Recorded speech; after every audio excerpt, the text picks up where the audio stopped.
Thank you very much. This is the end, as Jim Morrison said.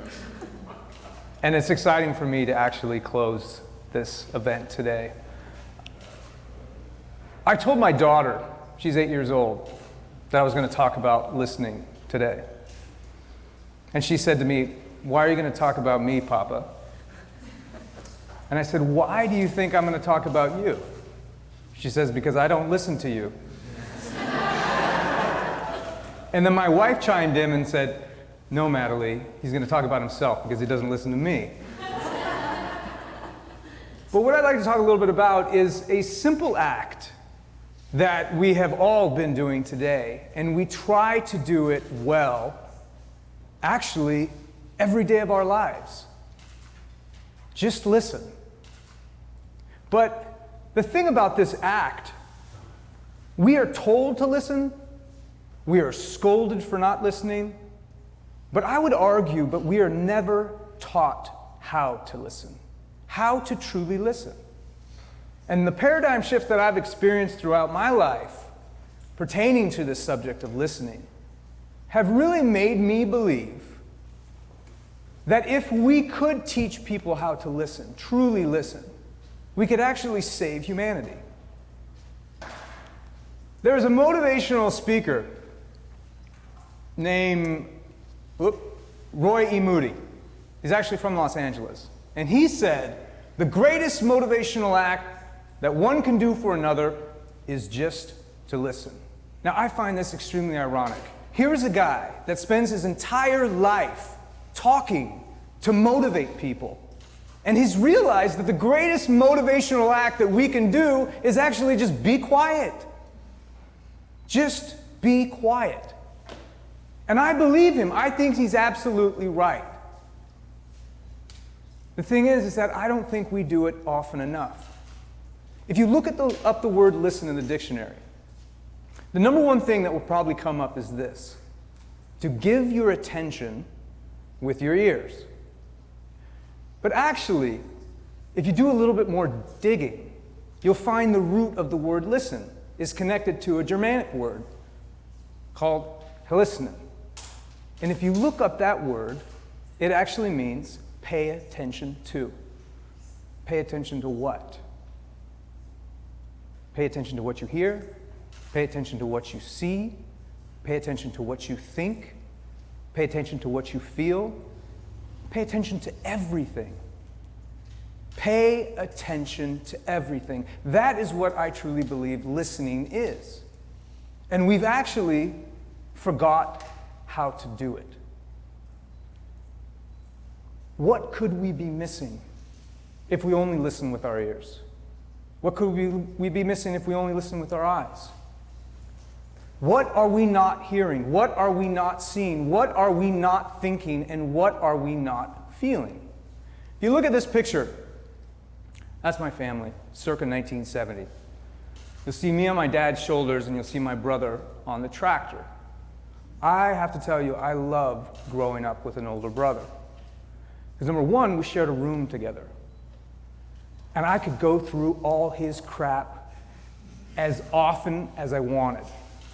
Toys I could play with. When we got older, I could play with the stereo, listen to his tapes and then CDs. And he couldn't lock the room because we shared the room.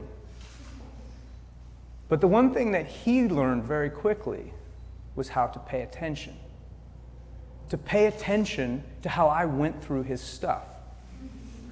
Because then he would walk in the room and say, "I see you sat on my bed," and then I would get a beating. He would walk in the room and say, "I see you played with my CDs," and then I would get a beating. Because my brother loved to have everything perfect in his room, and he got very, very good at paying attention to everything. Well, one night, he actually walked in the room when I was 14 years old. And he walked in and he paid attention to something that actually had changed. When he walked in, I had just finished up zipping my football duffel bag. And he looked around the room and he found one specific thing that had changed dramatically. And it was actually me. He could sense something was wrong. And he said, "What's wrong?" And I said nothing. And I proceeded to go back to what I was doing, just looking at this bag. But my brother didn't listen to what I was saying. He listened to what he wasn't hearing. And he walked over to that bag and he unzipped it. And inside, he saw a 20-gauge shotgun, took it apart into 3 pieces, and a box of 25 shotgun shells. And when he looked up at me, I thought I was going to get the biggest beating of my life. But instead of laying a hand on me, he asked what was wrong.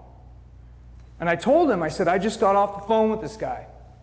And he told me that he just heard that I liked his girlfriend. And tomorrow at school, he's going to show up with 10 of his homies and he's going to jump me. I was scared to death. My brother walked out of the room and he told my parents. Within an hour, my parents called the police. They traced the phone call back to the guy's house. They sent officers over there and they solved the problem. And honestly, I never told anybody that story. I actually didn't think it was a big deal. Then 8 years later, my paradigm shifted dramatically. 2 events, seemingly disconnected, happened within 8 months of each other. Number 1, I lost my brother to a tragic accident. And number 2, 2 guys walked into their high school in Littleton, Colorado with guns and bombs, and they never walked out. And 15 people died that day, the Columbine High School shooting, one of the worst school shootings in the history of our country. And when that happened, it had a tremendous impact on me. Because I started to realize that my brother's simple act of taking a moment to listen to me essentially changed the course of my life. And so I got really fascinated with what was going on with Columbine, like a lot of people did. And I started pouring through newspaper articles and magazines. I started paying attention to all the news interviews. And I noticed one thing very, very interesting to me. Everybody was trying to understand why. And not one youth was being asked that question. They did not ask the youth why. And so I thought that was really interesting. So I actually moonlighted. I was living in Los Angeles at the time. I had a full-time job. I was working at CBS television, and I started moonlighting. I got a video camera, and I started interviewing students. I wasn't a filmmaker at the time. I didn't know what the hell I was doing. But I figured if I could roll the camera and ask these kids these questions, maybe I'd find out something interesting. Outside Century City Mall, I'd wait for a group of students to gather, and I'd walk up to them and say, "Hey, my name's Erahm Christopher. I'd like to ask you a few questions." So I started asking them about divorce, sex, drugs, bullying, everything. And what I found, 2 students turned into 8, and then it turned into 12. And then they talked to me until the tape ran out. And the one thing that I kept hearing over and over and over again, no matter where I found students, Northern California, Southern California, over 100 students I spoke to, they all kept saying over and over, no one really listens to us. Now what's interesting is after Columbine happened, that same year the US Secret Service decided to do a report. And what they wanted to do is figure out what is the profile of a school shooter. What's his ethnicity, what's his demographics, social, ethnic background, whatever. They wanted to figure it out. They interviewed 10 school shooters, and they actually studied 37 school shooters that dated back to the 70s. And what they realized is that there is no profile. And they offered this piece of insight. If every parent went away from this not worrying that their boy is going to kill someone, but listening and paying attention, we'd be better off. This came out in 1999. I saw that and I went, wow, this is exactly what I'm hearing from these youth. And so I figured, well, maybe I could create a project that gave youth a voice, because maybe the key is giving them a voice. So I bought some video cameras off eBay after I sold a bunch of stuff. And I selected 5 diverse youth. And I gave them each a video camera and said, go out and film 1 year in your life. And I told them to do one thing. I said, I want you at least to do a 2-minute journal every night before you go to bed. And I just want you to talk to the camera about what went on that day and how you think and feel. And here's an image of Teresa doing a journal in her room with no one else around. This is what she said. I think I'm an example of a person that looks like from the outside like it's great, like it's perfect, but it's really not. Orange County, all-girls private school. Father was a doctor. Everybody on the outside looked at her. She was the homecoming queen. It was all perfect. But here she's saying it's really not. Parents didn't have a clue. Her friends didn't have a clue. And what was interesting about doing those camera interviews, the kids hated it for the first two and a half weeks. Then after that 2.5 weeks, the 2 minutes turned to 5 minutes. And then it turned to 7 minutes. And I actually had one of the students on camera say, I actually like talking to the camera, because then I can get out what's on my mind. And they started to feel better about it. So what I ended up doing is creating a series of films. I created one film based on this footage. So I ended up with over 80 hours of raw footage. I worked together with another student, edited it together into one educational film. And I created a monster. I ended up making 4. And then I actually turned it into a speaking experience. And I trained 7 speakers. I was the first speaker. And over the last 10 years of my life, I've actually been traveling all over the United States, Canada, and parts of Europe, basically showing these films and talking about these issues. And I've since left what I started because I started to realize more as I began to do this. But I'll tell you, everywhere I went, Rome, Italy, Warsaw, Montreal, Los Angeles, Iowa, all the students kept saying no one really listens to us. And I reached almost 1 million students over the years. Interesting enough, one of my friends, Dr. Mark Golston, is actually based in Los Angeles. He recently did an interview with Sue Klebold. She is the mother of Dylan Klebold, one of the Columbine shooters. She recently came out with her book. Maybe some of you are familiar with it. Well, he did an interview and he asked about Dylan being misunderstood. And this is what she said. My guilt comes from talking to fill the spaces and not being quiet enough to just listen to what he was experiencing. So he didn't perceive that he was alone. You know, nowadays, it's crazy. Social media has proven how we are all dying for connections. And if you don't believe it, how many of you, by show of hands, are on Twitter, or on Snapchat, or Facebook? Some form of social media. Please raise your hand, because I want you to look around the room. I don't believe you're on there because you want to show a picture of that great pizza you had last night. We're on there because we want people to like us. We want people to comment on us. We want people to share us. At the end of the day, we want people to care about us. Every psychologist that I've talked to in the course of doing the films that I've done, they all say the number one thing that any human being wants in life, the number one thing is a connection to another person. We've heard that talked about today from many of the speakers. Social media is serving to create those connections, but I honestly believe that these are false connections. These are not true interactions because they only focus us on one form of listening. We need to pay attention to all forms. And the thing is, we've been kind of taught almost to judge first. If you think about it, if we're going to decide what coffee shop we're going to go out to, the first thing we'll pull up is Yelp. What's the first thing we'll look at? How many stars it has. If we're going to go on Amazon and order a product, what are we going to look at? How many stars or reviews it has. We are conditioned to judge. And the thing is, if we're on Facebook and someone makes a post that says, look, I got a brand new car today, which one of my friends actually just did today. And then you look, he's looking, he's like, wow, how many people like this comment? How many people are going to share it? And if he does not get one like, or one comment, or one share, he's going to feel like no one cared. And that feeling makes you feel alone. And loneliness is deadly. Studies have been done. Being lonely is as bad as smoking 15 cigarettes a day. It's twice as deadly as being obese. Loneliness is detrimental to our health. And what I've learned throughout this time that I've worked with youth is that they feel pretty darn lonely. And it's a lot because no one's really listening to them. but through this process of loneliness, they're feeling judged. So what I wanted to pursue a little bit more, and it was another paradigm shift, was to try to figure out, well, if we taught people to truly listen, could we actually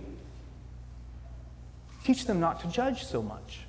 So where I did that was actually in Philadelphia. I had worked in Philadelphia for about 1.5 years in several of the schools, 8 to be exact. And I did this exercise with many of the schools, where I'd work with a group of about 25 students. Many of these neighborhoods were pretty violent neighborhoods. And I would ask them to identify what are the top 4 critical issues that they see themselves dealing with. And what I found,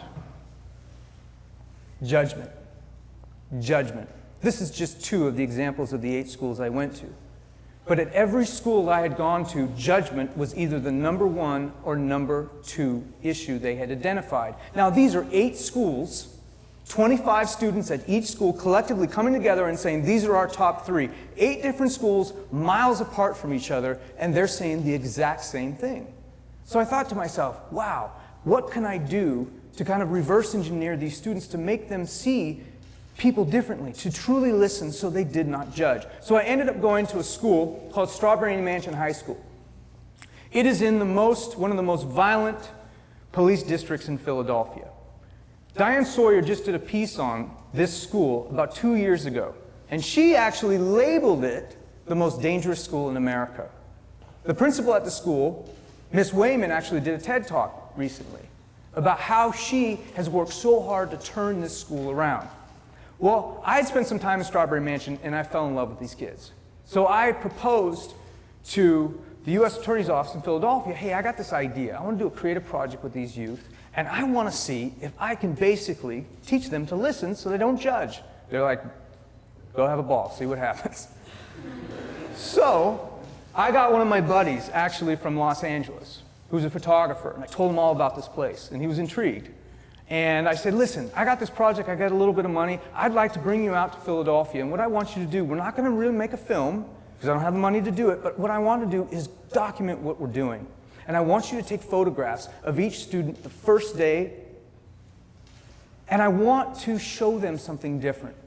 But we also did some filming, and we asked the students a little bit of questions. And here is one question the first day. I hope this will play. Oh.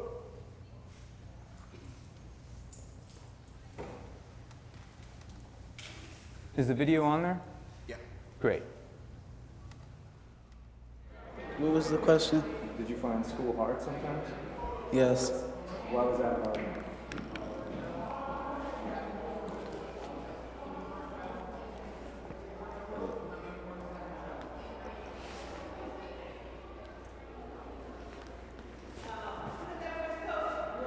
Because it's hard for me to make friends. Because people judge first.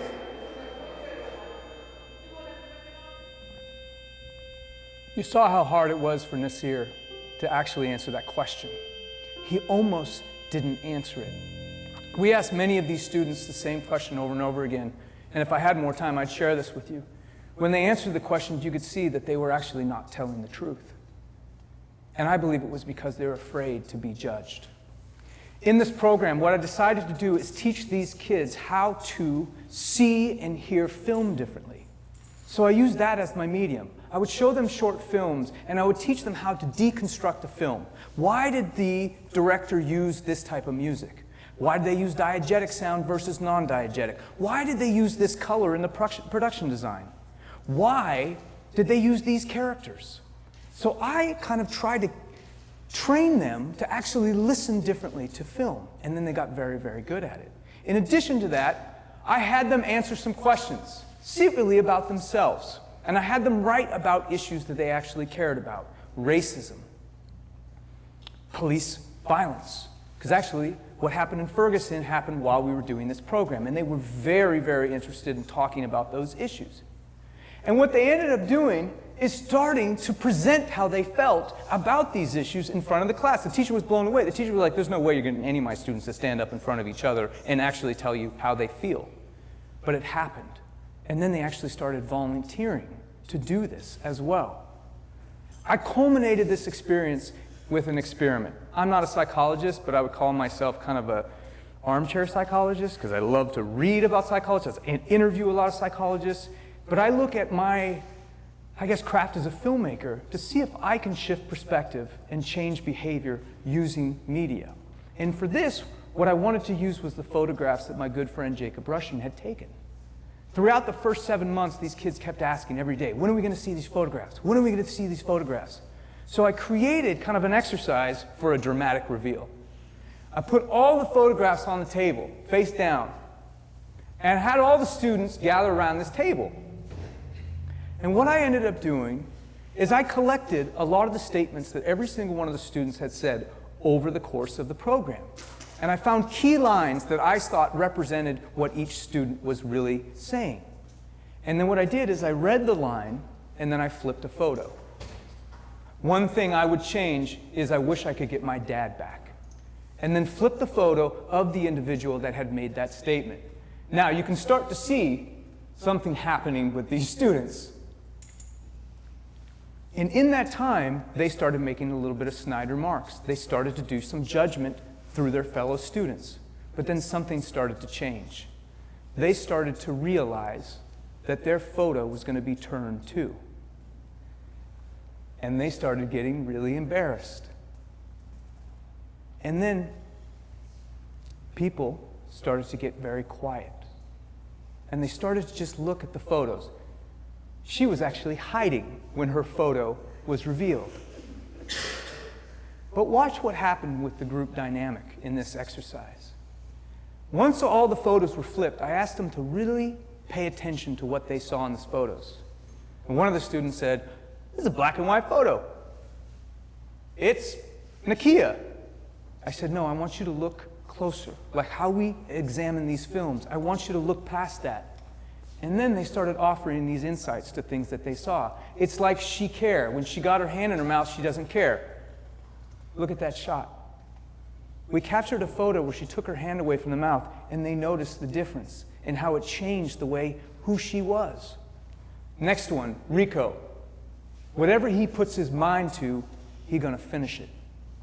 They started seeing past the judgments that they were doing every day, and they started to truly see who these human beings were. And then I did one last thing. I started to push these photos together, and you could see the students started to aid. And they started to come together too. Their body language changed completely. They started holding on to each other. They started getting closer together, just like I had tried to do with the photos. And they started to see a huge difference in each and every one of them. And if you look at this photo, you can see the dramatic difference in their positioning from the beginning when they were spread out.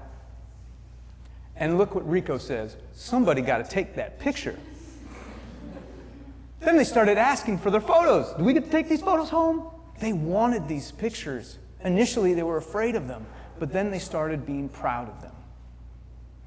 This project really taught me something about these students. Those are all of the first photos we took.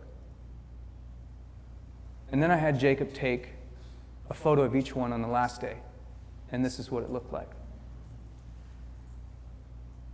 Now, some of their faces didn't change, but the majority of them did. We didn't tell them to smile. We just said, "We're going to take your picture. Do what you want." This shifted my paradigm completely, because what I started to realize is how important listening is to the way we see each other. I believe I taught them how to listen a little bit better, and it brought these youth together. I have an incredible email from the teacher describing how she said the dynamic of the class changed completely. One of these students is now the leader of a spoken word poetry group. Rico, on the top left, first one down, he was being in trouble, suspended every single month for fighting. He was a boxer. After we had done this program for 4 months, he had not been in a fight in 4 months. It shifted their behavior too. And I believe it was all because they started to truly pay attention to each other. Listen. It's really just that simple. But I think it's something that we really forget the importance of. And I believe this really relates to our mental health. And we don't really realize it. Because when these students have an opportunity to express themselves, they start to tell you how they truly feel. And when we understand how they feel, then we can give them the help that they need. Many of the students that I would encounter on my travels, going from school to school, they would tell me, I cut myself. I've tried to kill myself twice. I asked them, have you told your parents? They say, no, I haven't told anybody. I say, why do you tell me? Because you listened. They're dying to talk. And it's not just youth. It's adults too. Suicide right now is the second leading cause of death in teenagers. It's now spiking in adults. 50% of all mental health issues that become lifelong problems are diagnosed by the age of 14. 75% by the age of 24. What I think we should be looking at is what is going on the 5 years prior to those ages. That's the time where we're not paying attention to how they're really feeling. And I know I'm focusing on youth, but this applies to everyone. A few things I'd like you to take away from this today, because you're probably thinking to me, well, I listen every day. But I really want you to question that. Do I really listen? Am I giving my 100% attention? What am I not hearing, seeing, thinking, or feeling? And what will happen if I let this moment pass? And truly think about it. What will happen if I let this moment pass? 2 years ago, I met a young student at a school in Northern California. I could tell that something was wrong. I asked him if there's anything you want to talk about. He said, right now, I don't really want to talk about it. I said, well, listen, you can find me on social media. You send me a private message because I can't give you out my email. He sent me a message. And he started to just unload on everything he was feeling. I wrote him back every day. How are you doing? What would you like to tell me? He'd unload. This went on for quite some time. And then I hadn't heard from him in a while. And then he reached out to me with this message. Hey, it's been a little while, but things are really well. I read your book, and it helped me through the time until my grandmother died. You might have forgotten about my grandmother that died. She hated me and always put me down. Judgment. But when she died, I felt released and I could be happy. Soon after my uncle, the druggie, left the house and disappeared, I felt happy that maybe my life could change, and it did. We are redoing the house so it's actually nice, and I have a girlfriend that understands me. And thank you, my life turned around because of you taking the time to listen and stop me from ending my life. Thank you, and I hope you visit that high school again so maybe another kid will have someone to talk to. I carry around in my bag another note that was written by a student that I met at Hamilton High School in Los Angeles that said the same similar thing. I have several messages of those things. It's raised the bar for me. I'm a father of 2 girls, and I realize that for 6 to 8 hours in the day, my daughters are going to be in a school, and I'm not going to have any control over it. I don't know what happens at that school, with those friends, with these teachers. And the thing is, I look at trying to reach out to these students to create a better environment. I believe we need to start spending more time teaching people how to listen in schools, in our companies, in our organizations, and in our government. And when we do that, hopefully, we can actually start to see people for who they are and not judging them for who we believe they are. Truly, it only takes a moment.